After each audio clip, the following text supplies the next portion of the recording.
वो किसी देश को चलाने वाला दुनिया का सबसे युवा नेता है और सबसे बदनाम भी। जी हां, हम बात कर रहे हैं नॉर्थ कोरिया के तानाशाह किम जोंग उन की। किम जोंग की जिंदगी किसी रहस्य से कम नहीं है। यहां तक कि नॉर्थ कोरिया के सरकारी रिकॉर्ड्स में उसके जन्मदिन की तारीख को भी एक सीक्रेट रखा गया है। आज टाइम्स नाउ नवभारत में हम किम जोंग की इसी सीक्रेट लाइफ से पर्दा उठाएंगे और आपको बताएंगे कि जिस नॉर्थ कोरिया में लोग भूखे मर जाते हैं, वहां का तानाशाह कैसी आलीशान जिंदगी जीता है।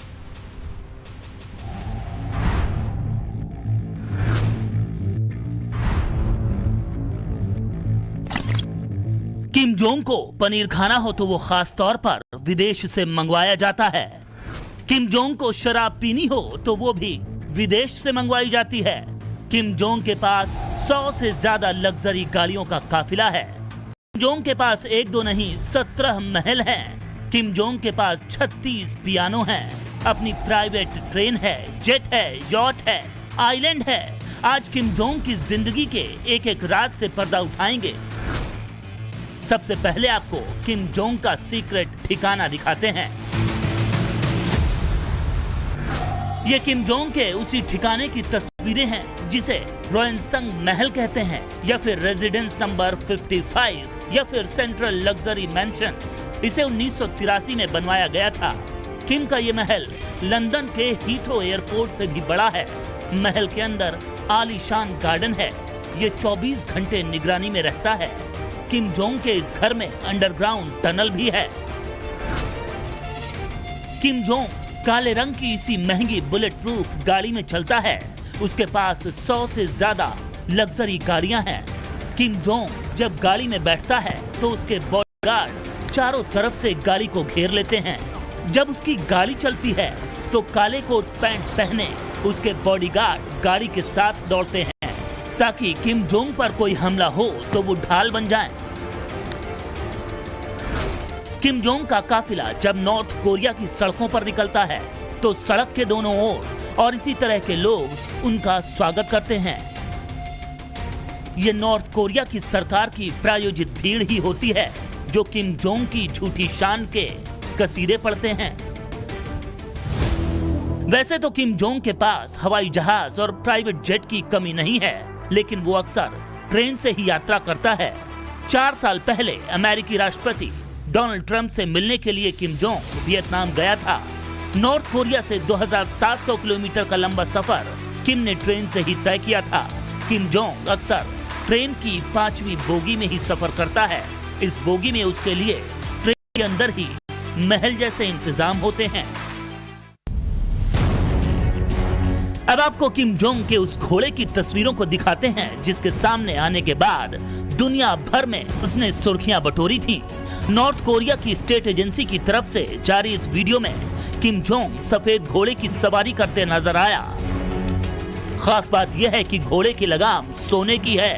किम जोंग ने सफेद घोड़े पर सवार होकर ही नॉर्थ कोरिया की ऐतिहासिक पहाड़ बैगडू पर्वत की चढ़ाई की और बर्फबारी का मजा लिया था। जैसे ही ये तस्वीरें सामने आईं, वैसे ही दुनिया भर में ये सवाल उठने लगा कि क्या कुछ बड़ा होने वाला है, क्योंकि जब भी किम बड़ा फैसला लेने वाला होता है वो इस जगह का दौरा जरूर करता है। किम जोंग की जिंदगी की बात करें तो किम जोंग की पत्नी का नाम है री सोल जू, जिससे किम ने साल 2012 में शादी की थी। री सोल जू के बारे में भी ज्यादातर बातें सीक्रेट ही हैं। बस यही जानकारी है कि वो एक वक्त में चीयर लीडर हुआ करती थी। किम जोंग के 3 बच्चे हैं, लेकिन उनके जेंडर और उम्र को भी सीक्रेट रखा गया है। वैसे तो किम जोंग का परिवार पर्दे के पीछे ही रहता है, लेकिन किम जोंग के साथ उनकी छोटी बहन किम यो जोंग की भी काफी चर्चा होती है। किम यो जोंग को किम का करीबी और ताकतवर सहयोगी माना जाता है। किम यो जोंग पहली बार दुनिया के सामने 2018 में चर्चा में आई थी जब उन्होंने दक्षिण कोरिया का दौरा किया था।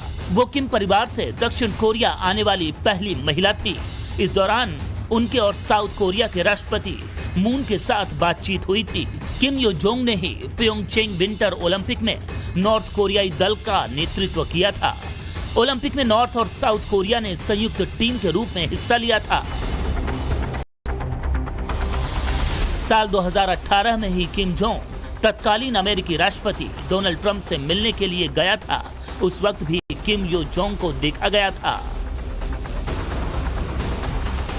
वैसे तो दुनिया ने किम का सन की चेहरा ही देखा है, लेकिन 2 साल पहले एक मिलिट्री परेड के दौरान किम जोंग इमोशनल हो गया था। स्पीच देते देते उसका गला भराया था। हालांकि इसे भी तानाशाह का एक और पैंतरा कहा गया। Bureau report, times now new Bharat. Kim Jong अपनी लग्जरी लाइफ के लिए भी जाने जाते हैं। किम महंगी कार, महंगे याट के शौकीन तो हैं ही, लेकिन कम ही लोग जानते होंगे कि किम ब्रांडेड और महंगी घड़ियों का भी शौक रखते हैं। किम के पास स्विस, IWC जैसे ब्रांड की करीब 65 करोड़ से ज्यादा ब्रांडेड घड़ियों का कलेक्शन है और किम करीब 8 लाख की घड़ी पहनते हैं। पिता की मौत के बाद किम जोंग ने साल 2011 में नॉर्थ कोरिया की कमान संभाली थी। किम जोंग शराब और सिगरेट का भी शौकीन है। उसके लिए विदेशों से सामान मंगवाया जाता है। किम जोंग के जूते और बेल्ट खास तौर पर इटली से मंगवाए जाते हैं। किम के लिए विदेशों से लाखों डॉलर्स का ताजा सी फूड और चीज मंगाया जाता है। तानाशाह जिस ब्रांड का चश्मा पहनता है उसकी कीमत भी करीब 2.5 लाख बताई जाती है। किम जोंग की निजी संपत्ति 40,000 करोड़ से भी ज्यादा बताई जाती है। किम जोंग की सारी कमाई उसके काले धंधों से होती है। इसी से वो अपने लग्जरी लाइफस्टाइल के खर्चे पूरे करता है। अपनी अय्याशी को पूरा करने के लिए किम जोंग ने नकली अमेरिकी डॉलर छपवाए हैं। नॉर्थ कोरिया में छपने वाले नकली डॉलर्स की क्वालिटी बेहद शानदार होती है। इसके अलावा सोने की स्मगलिंग से भी किम जोंग को अच्छी कमाई होती है। किम जोंग की फैक्ट्रियां नशीले ड्रग्स भी बनाती हैं, जिनकी दुनिया भर में सप्लाई होती है। किम जोंग के साइबर एक्सपर्ट्स भी लगातार ऑनलाइन ठगी के कारोबार में जुटे हुए हैं। कुल मिलाकर नॉर्थ कोरिया का तानाशाह किम जोंग ऐशो आराम की जिंदगी जीता है और उसकी जनता दाने दाने को मोहताज होती है। लेकिन इतिहास गवाह है, हर क्रूर तानाशाह का अंत बेहद दुखद होता है। किम जोंग का भी हश्र यही होगा। ब्यूरो रिपोर्ट, टाइम्स नाउ नव भारत।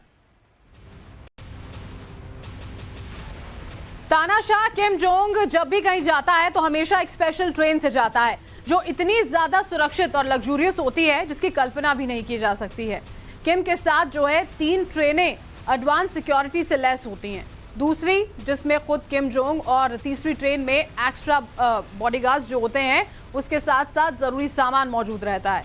इतना ही नहीं, हरे रंग की स्पेशल ट्रेन के शीशे रंगीन होते हैं ताकि बाहर से अंदर ना देखा जा सके। ट्रेन का हर कोच बुलेट प्रूफ होने के साथ ही काफी भारी होता है और इसी वजह से ट्रेन की स्पीड 59 किलोमीटर प्रति घंटा ही होती है। ट्रेन के अंदर वो हर सुविधा होती है जो एक लग्जरी होटल में होनी चाहिए।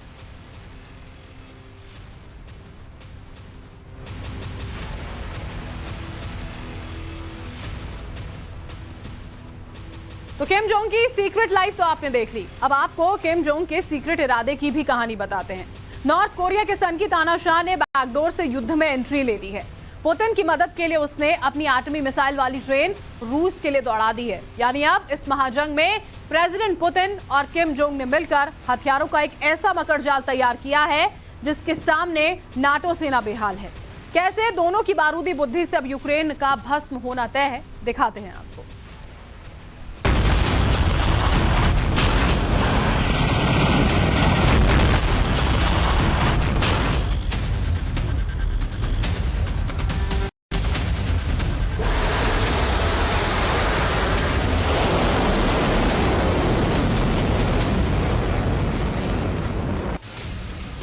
रूस यूक्रेन महाजंग में नॉर्थ कोरिया के सन की तानाशाह की बैकडोर एंट्री हो गई है। यकीन नहीं होता तो आप पहले इस सैटेलाइट तस्वीरों को देखिए। तस्वीर में साफ साफ तुमन नदी नजर आ रही है। इस नदी के एक तरफ नॉर्थ कोरिया है तो दूसरी ओर रूस का बॉर्डर है। इन्हीं दोनों बॉर्डर के बीच और तुमन नदी के किनारे बिछे रेलवे लाइन पर एक ट्रेन नजर आ रही है। हल्के ब्लू रंग की उसी ट्रेन में दावा किया जा रहा है कि हथियार और गोला बारूद का जखीरा है। सैटेलाइट तस्वीरों को गौर से देखिए, आप समझ जाएंगे कि किस तरह से इस ट्रेन के जरिए हथियार रूस तक पहुंचाए जा रहे हैं। 1:24 का वक्त है जब ये ट्रेन नॉर्थ कोरिया के इलाके में है। कुछ घंटों बाद ये ट्रेन कई किलोमीटर की दूरी तय कर करीब 4:10 पर रूस की सीमा में दाखिल होती है। थोड़ी देर बाद ही ये train Korean Russian friendship house को क्रॉस कर आगे बढ़ जाती है। तब घड़ी में समय रहता है 5:29 का। 800 मीटर लंबा तुमन ब्रिज ही रूस और कोरिया को जमीन के रास्ते से जोड़ता है। फरवरी 2020 में जब कोविड के मामले सामने आए थे तब किम जोंग के ऑर्डर के बाद इस पुल को बंद कर दिया गया था, लेकिन नवंबर 4 एक बार फिर से यहाँ पे हरकत नजर आई। एक ट्रेन जो कि कोरिया से चलती है तेजी से पुल को पार करती हुई रूस के खेरसन रेलवे स्टेशन पर पहुंच गई। रूस यूक्रेन जंग के बीच अमेरिका पहले ही उत्तर कोरिया पर रूस को हथियार सप्लाई करने का दावा कर चुका है। अमेरिका का दावा था कि उत्तर कोरिया छिप कर मध्य पूर्व और उत्तर अफ्रीकी देशों के माध्यम से शिपमेंट के आड़ में रूस को गोला बारूद भेज रहा है।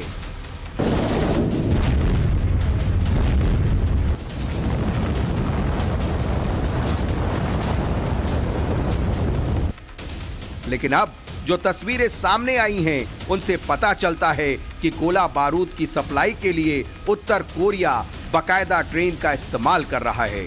लेकिन इस ट्रेन में तानाशाह किम ने गोले बारूद के साथ और किसकी सप्लाई की है, ये भी बताएंगे। लेकिन उससे पहले ये समझिए कि कैसे महाजंग में ट्रेन रूट के जरिए किम जोंग रूस की मदद कर रहा है। नॉर्थ कोरिया और रूस के बॉर्डर पर मौजूद है खासन रेलवे स्टेशन।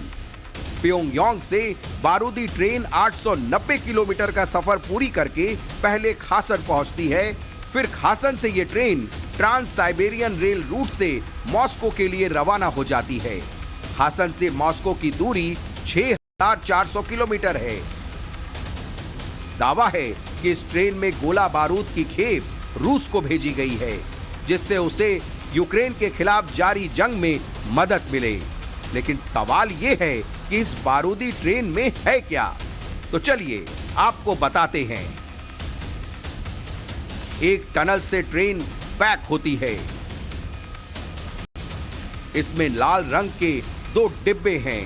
ग्रीन कलर का एक इंजन दिख रहा है। ट्रेन के पैक होते ही एक बोगी से कई जवान तेजी से बाहर निकलते हैं। फिर आखिरी डिब्बे का छत दोनों ओर खुल जाता है और इससे निकलता है एक महाविनाशक हथियार।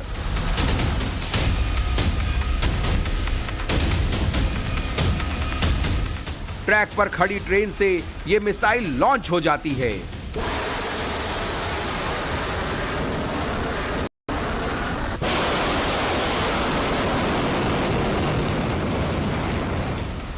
ये ट्रेन से मिसाइल लॉन्च होने की दुनिया की शायद पहली तस्वीर हो। करीब साल भर पहले किम जोंग ने रेलवे बेस्ड मिसाइल सिस्टम का टेस्टिंग कर पूरी दुनिया को हैरत में डाल दिया था। अब ऐसी खबरें आ रही हैं कि किम जोंग ने अपने इस एटमी मिसाइल वाली ट्रेन को रूस की ओर रवाना कर दिया है, क्योंकि सैटेलाइट में जो तस्वीरें दिख रही हैं उसमें भी वही 3 डिब्बे वाली ट्रेन दिख रही है, यानी मिसाइल वाली ट्रेन से सिर्फ एक डिब्बा ज्यादा। ऐसे में सवाल है कि अगर किम जोंग वाकई गोले बारूद से रूस को मदद करना चाहता था तो वो 10-12 डिब्बों वाली ट्रेन भेज सकता था। लेकिन जिस तरह से उसने 3 डिब्बों वाला ट्रेन रूस भेजा है, उससे तो यही लगता है कि ये ट्रेन दरअसल मिसाइल टेक्नोलॉजी वाली ट्रेन है।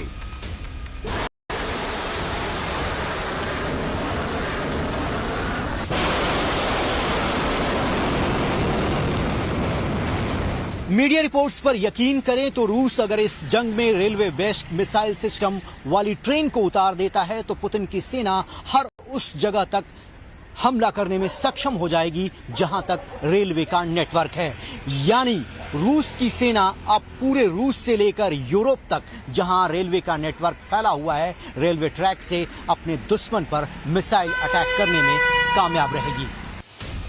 इसी साल 15 अगस्त को नॉर्थ कोरिया के लिबरेशन डे के मौके पर रूसी राष्ट्रपति व्लादिमीर पुतिन ने किम जोंग को एक चिट्ठी भी लिखी थी, जिसमें पुतिन ने दोनों देशों के संबंधों को पूर्वोत्तर एशियाई इलाके की सुरक्षा और स्थिरता के लिए अहम बताया था। जानकार मानते हैं कि महाजंग के बीच रूस और नॉर्थ कोरिया दोनों को एक दूसरे की जरूरत है। इस समय वास्तव में रशिया के पास बड़े पैमाने पर टैंक और आर्टिलरी एमुनिशन जो है बहुत ही शॉर्ट सप्लाई में है। वो तकरीबन 20,000 गोले हर रोज फायर कर रहे थे। उनको साफ तौर पर नजर आता था कि कुछ ही हफ्तों में लड़ाई हर प्रकार से खत्म हो जाएगी, लेकिन लड़ाई 9 महीने चलती रही है। इस समय रशिया को एमुनिशन की, खास करके आर्टिलरी और टैंक एमुनिशन की बड़ी जबरदस्त जरूरत है। और कहा जा रहा है कि रशिया ने अप्रोच किया है नॉर्थ कोरिया को इस असले के लिए, और नॉर्थ कोरिया उनको आश्वासन दे रहा है कि हर हालत में उनको सप्लाई देगा। सुनने में आया कि नॉर्थ कोरिया जो है जहाज़ों के माध्यम से छुपे तरीके से मिडिल ईस्ट में ये जो आर्टिलरी शेल्स है और टैंक एमुनिशन है उनको भेज रहा है, और फिर लैंड रूट से छुपे हुए तरीके से, गुप्त तरीके से उसको रशिया में भेज रहा है। यूक्रेन युद्ध के 8 महीने से ज्यादा हो चुके हैं। पुतिन को ये उम्मीद कतई नहीं रही होगी कि इतने दिनों तक यूक्रेन जंग के मैदान में डटा रह पाएगा, लेकिन हुआ उल्टा। यूक्रेन न सिर्फ युद्ध भूमि में टिका हुआ है, बल्कि जबरदस्त पलटवार भी कर रहा है। इसके पीछे सबसे बड़ी वजह है उसे अमेरिका समेत पश्चिमी देशों से मिलने वाला समर्थन, जो यूक्रेन को घातक हथियारों की सप्लाई कर रहे हैं। इस बीच रूस को लेकर यह खबर बार बार आ रही है कि उसके पास हथियारों की कमी पड़ गई है, जिसके चलते वो अब दूसरे देशों की मदद ले रहा है। हाल ही में ईरान के ड्रोन का मामला काफी चर्चा में रहा। ईरान रूस को 200 से अधिक ड्रोन देने की तैयारी कर रहा है, जिसमें घातक अर्श-2 ड्रोन भी शामिल है। जाहिर है पुतिन के हाथों को मजबूत करने के लिए अब किम जोंग भी सामने आ गया है। जिस तरह से दोनों देशों के युद्ध में बैकडोर से ही सही दूसरे मुल्क भी शामिल हो रहे हैं, उससे कहीं न कहीं ये महाजंग विश्व युद्ध में तब्दील होता जा रहा है। ब्यूरो रिपोर्ट, टाइम्स नाउ नव भारत।